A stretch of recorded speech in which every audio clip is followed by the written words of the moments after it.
Hello, this is going to be a re-recording of a video that I made yesterday that I didn't upload.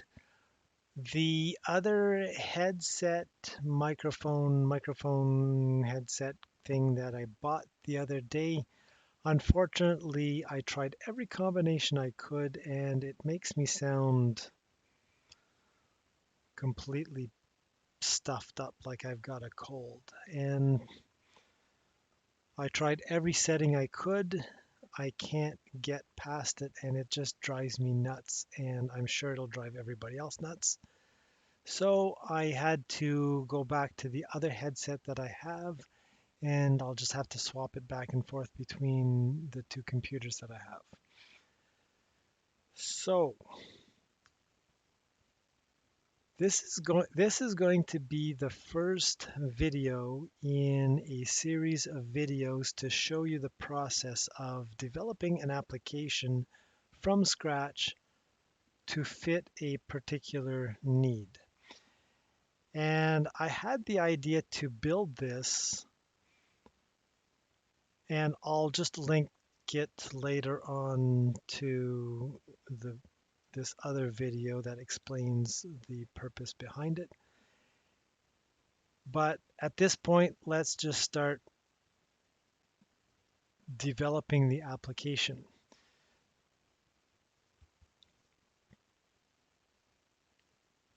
I'm going to try to keep my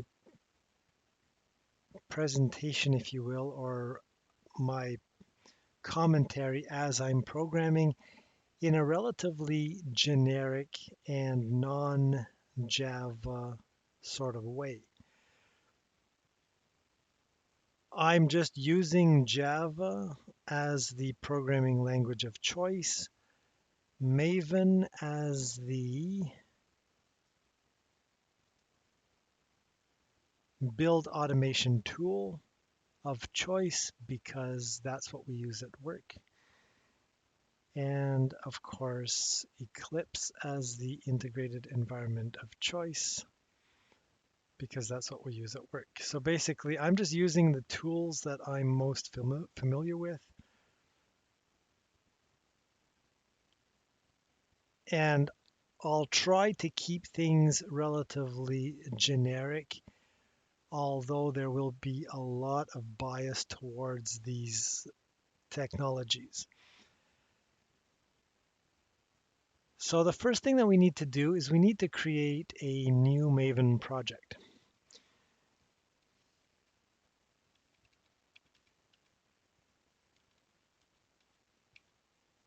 And so the first thing that we need to do is create the kind of like a basic skeleton template application. Maven comes with various options and functionality built into it, and one of them would be to generate a new Maven project for a given group ID. You can think of the group ID as a directory structure. So let's say I have a number of tools, and in this case, I'm just calling it CB tools for the colorblind tools. And you can think of the artifact ID as being a specific module or dependency or artifact, really. So multiple artifacts can exist in a group, but the combination pretty much has to be unique. And if you want multiple artifacts within the same group, they will, of course, have to have different artifact IDs. And so you give it a group ID and an artifact ID, and you're telling it that you want to create an archetype-based quick start. There are different archetypes available. You can tell it to build one for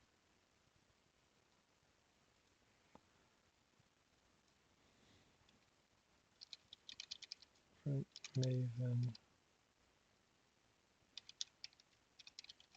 archetypes. So you can tell it to build a web application, portlet, plugin site, J2EE simple, etc. So you can tell it different archetypes and it will customize the configuration file or the POM XML accordingly to fit whichever archetype that you've provided. And there's nothing to prevent you from taking that and modifying it later on. And I'm going to show you that in just a second.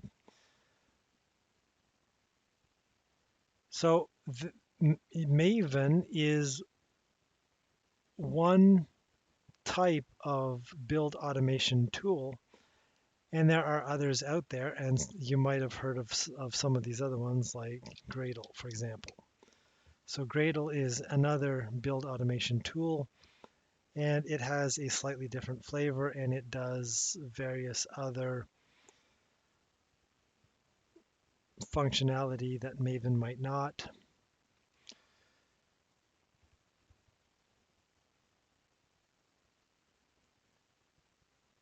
But there we have it. So I'm going to create a new artifact like this, and it's going to create a placeholder for the application and the POM file. So here I told it to create color transformer, and it ended up creating the POM XML and the source directory.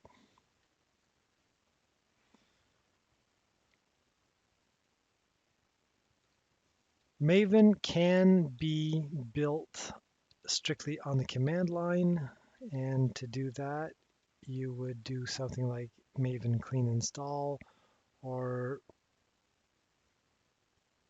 something similar. This is not going to be a tutorial on Maven, but I just wanted to show you that something like that would be possible. At this point, we want to be able to load the project into our integrated environment. And in order to do that, we need to build our Eclipse workspace. And so the next thing is going to be Maven Eclipse.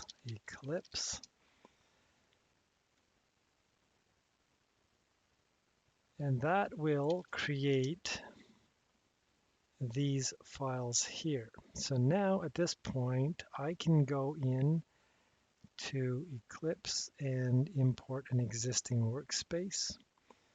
And so here there's a new project that hasn't been imported already, so I'm just going to go ahead and do that. And Eclipse by default does not recognize that it is a Maven project. So in order to do that, I need to reconfigure the project to make it a Maven-based Eclipse project.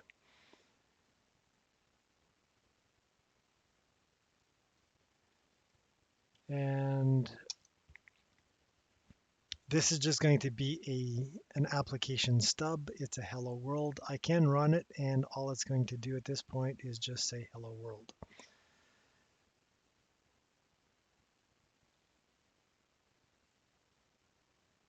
I'm not going to torture you by watching me reconstruct the project from yesterday, so all I'm going to do is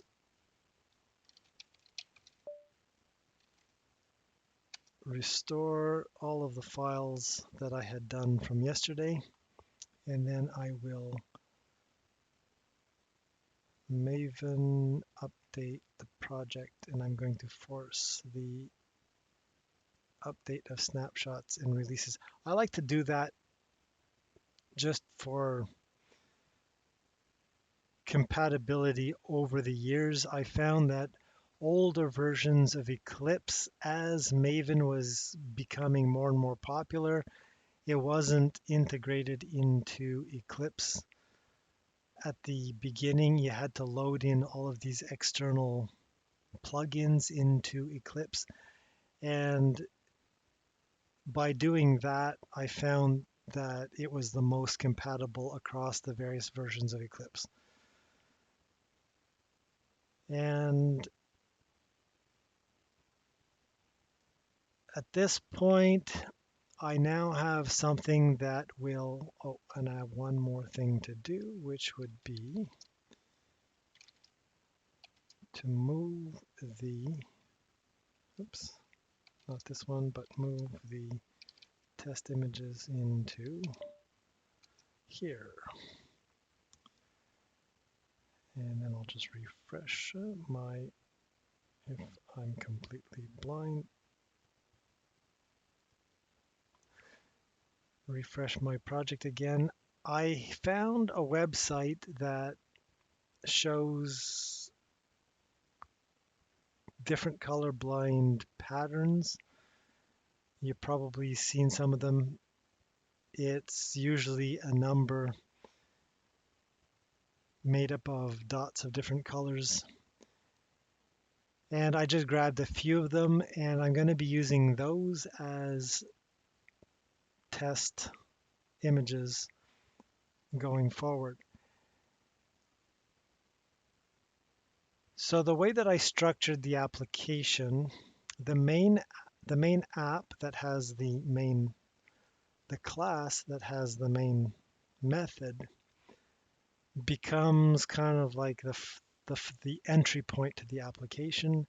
And here what I'm doing is I'm saying I want to create a mainframe.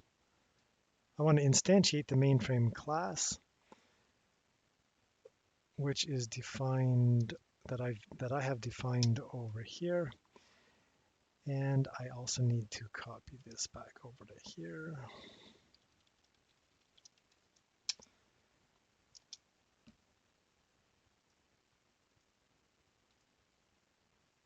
And at this point, it extends the JFrame from the Java Swing API.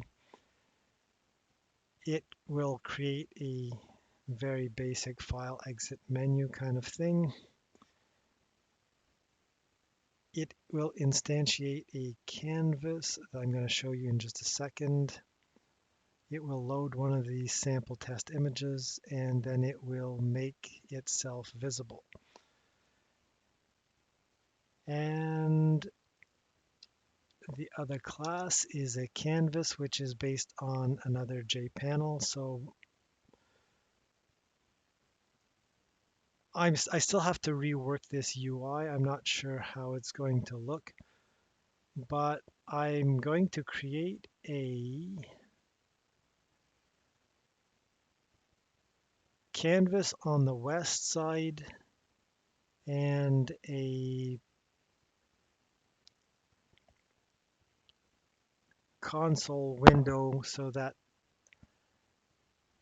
if there are problems encountered, like for example, it can't load an image because the file's not found, rather than throw something on the command line or on the console to say that file was not found, I'm going to catch the exception and output the message in the console buffer and then output that. I'll probably rework this as time goes on, but this is a template that I grabbed from another application that I haven't shown yet.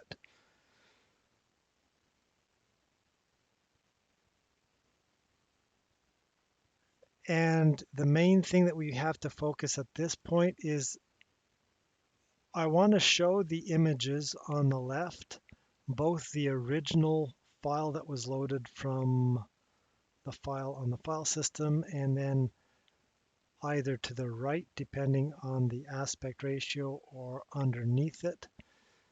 I want to show what the modified version of the image would look like. But on the left side, I'm going to have the image, and then on the right side is going to be the console. And in order to show the image, I need to create a graphical type canvas. And so to do that, I created my canvas class, which is a JPanel. And this is going to be a stub for some slightly more complex processing that will happen later. But for now, I'm just loading it in this class and making a duplicate. So I'm going to have two buffered images. I'm going to have the original image as it's seen from the file that was loaded, and the one that is manipulated in real time. And for now, I'm just drawing the original image without the other one beside it.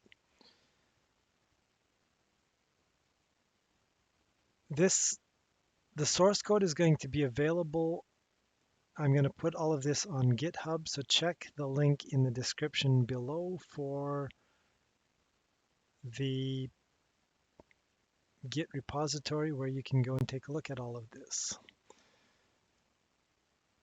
So that's going to be the long and the short of it. Here you have to kind of ignore the aspect ratio. I haven't done that just yet, and unfortunately it's going to put some scroll bars. So although it's good at stretching it.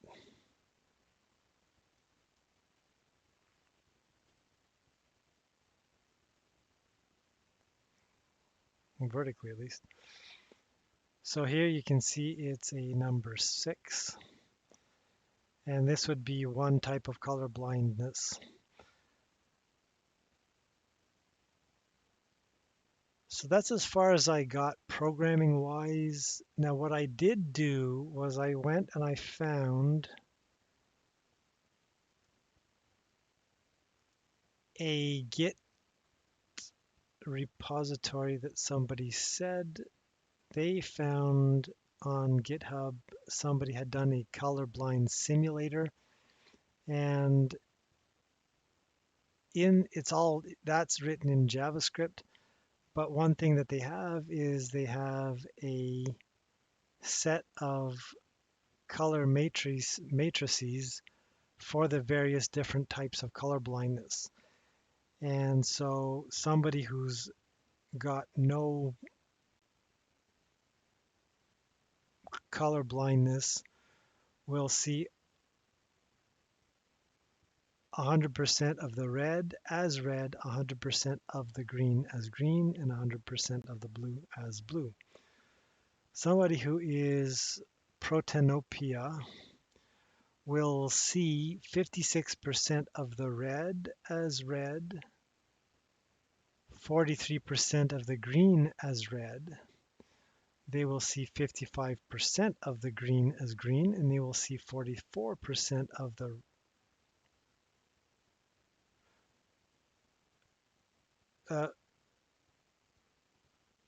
let's try this again. They'll see 56% of the red as red, 43% of the green as red. They will see 55% of the red as green and 44% of the green as green. And they will see 24% of the green as blue and 75% of the blue as blue. So those are the various color transformation matrices that have been defined from somewhere, and I think that is where you could go and get that information from. And so I'm going to grab these color matrices and I'm going to rewrite the entire color transformation code, showing you that as one of the next steps. But the next step is going to be to fix up these aspect ratio, fix up the aspect ratio and to determine how I'm going to do this. So if the source image is wider than it is higher, I'm planning on having the original on top and the modified on the bottom, but if the aspect ratio is higher than it is wider, I'll stack them side by side like this. And I'll probably remove this and add a separate control over here for various color manipulation. Probably select a type of color blindness, have it recompute the color transformation, and probably have a few other controls in here, mainly to modify the color scheme so that somebody who's colorblind could possibly see the colors that they can't otherwise. So in this case, it would probably be somebody who is red-green colorblind. And so the idea would be coming back to this. If this is the case for that image,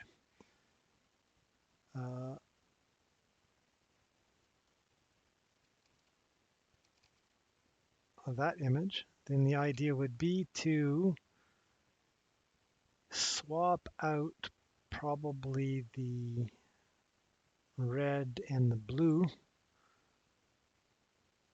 So hopefully it won't muddle the red and the green together, and they'll be able to see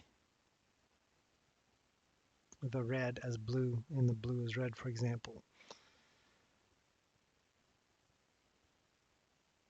And then I've got a few ideas how I can go about making it look really psychedelic and etc. But I'm kind of getting ahead of myself at this point. So that's going to be it for now. I'm just going to go and clean this code up very slightly. Then I'll update my repository, and that will pretty much be the first basic application stub programming iteration, and there are going to be more to come later on. So I'll see you in another video.